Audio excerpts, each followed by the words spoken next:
ناقدین یہ کہیں گے کہ آپ بھی 2 دفعہ فائنانس منسٹر رہ چکے ہیں. مجھے یاد ہے کہ جب پیٹرولیم لیوی جب آپ بڑھاتے تھے تو تب بھی بڑی تنقید ہوتی تھی, بلکہ اس وقت پریس کے اندر رپورٹ ہوا تھا کہ آپ کی زوم سے یا انٹرنیٹ کے ذریعے آپ کی ایک میٹنگ ہو رہی تھی جس کے اندر میاں نواز شریف صاحب ناراض ہو کے اٹھ کے چلے گئے تھے. یہ درست ہے؟ بالکل درست ہے. تو کس بات پہ وہ اٹھ کے چلے گئے تھے؟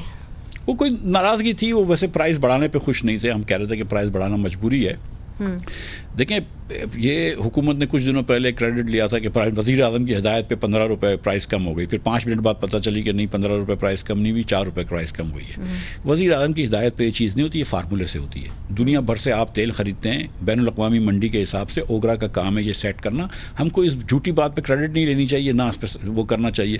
بھائی دنیا کے آپ اتنے کا تیل لے رہے ہیں, یہ آپ کی کاسٹ ہے, یہ ایکسچینج ریٹ ہے, یہ پرائس ہو گئی, سیدھی سیدھی بات. اب آپ کیا دیکھتے ہیں, چونکہ آپ تو اس مرحلے سے گزر چکے ہیں کہ پاکستان مسلم لیگ نون کی قیادت جو ہے وہ ظاہر ہے اسے خوش تو نہیں ہوگی. میاں نواز شریف صاحب کی تو ہم ہسٹری دے چکے ہیں, وہ اسے خوش تو نہیں کس سے خوش نہیں ہوں گے کہ پیٹرولیم لیوی بڑھائی گئی ہے, 10 روپے بڑھائی گئی ہے. جی تو اس سے تو وہ خوش نہیں ہوں گے, اور ان کا آپ کا پولیٹیکل کیپٹل جو ہے پاکستان مسلم لیگ نون کا وہ بھی ختم ہوگا.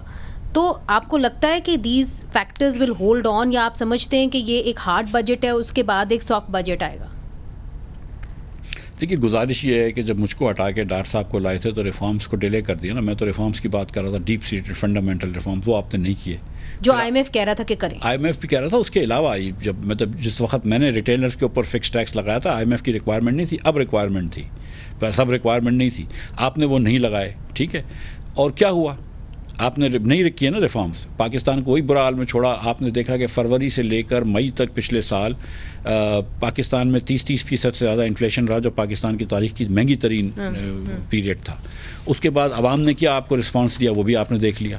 آپ جس طرح بیٹھے ہوئے ہیں, جن فارموں پہ بیٹھے ہوئے ہیں, وہ بھی عوام جانتی ہے. تو آپ کیا باتیں کر رہے ہیں اس وقت. ملک دیکھیں, سیاست ہم سب کو ضروری ہوتی ہے, اور سیاست کرنا کوئی گناہ نہیں ہے, اور کوئی سیاسی فیصلہ بھی ہوتا ہے. لیکن جب ملک اتنی مشکل میں ہو اور آپ اتنے عرصے سے پاور میں بیٹھے ہوں, تو یہ آپ کا فرض نہیں ہے, میرا فرض ہے ایز اے پاکستانی. میں سمجھتا ہوں کہ اگر میں وزیر ہوں تو میں اس کرسی پہ حکومت پاکستان نے بیٹھایا ہوں, میں حکومت پاکستان کا نوکر ہوں, اور مجھے پاکستان کو بچانا ہوگا.